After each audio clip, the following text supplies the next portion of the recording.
Some of the packages that you'll install with NuGet require some configuration or bootstrapping code to really be effective inside of an application. And in many cases, NuGet can provide this bootstrapping code also.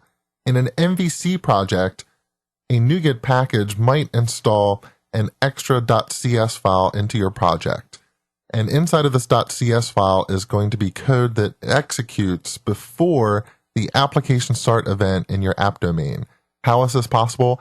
It's done with a class called the Web Activator.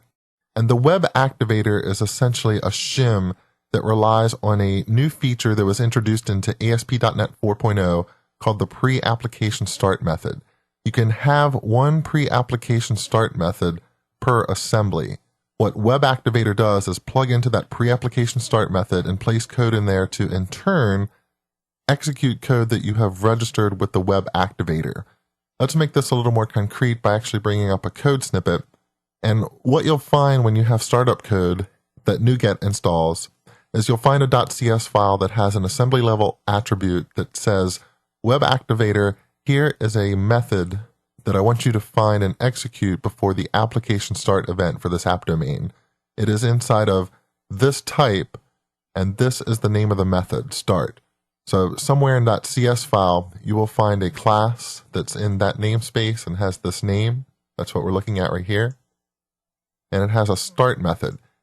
The code that's inside of here then will execute even before the application start event, and it will execute to configure a component that we just added. In this case, we're configuring NuGet.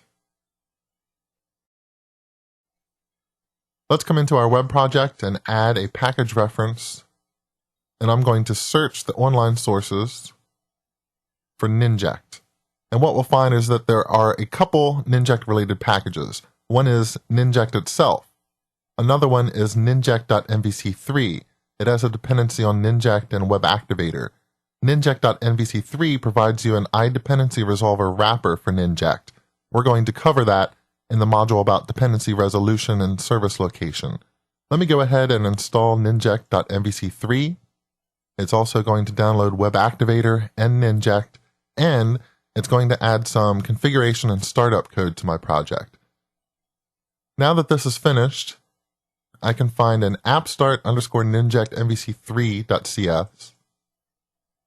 Inside of here is the Web Activator attribute that I talked about. It's registering a pre-application start method that is inside of this class called start.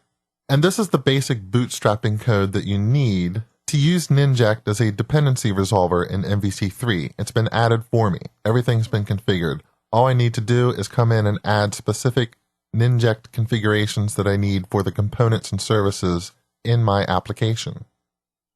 Let's try one more example. Let's add a package reference for Spark. Spark is another view engine that's available for MVC3. And so let's install the view engine. And that's finished. And what you'll notice is that we have another app start, this time for Spark. Inside of here is registration information specific to Spark.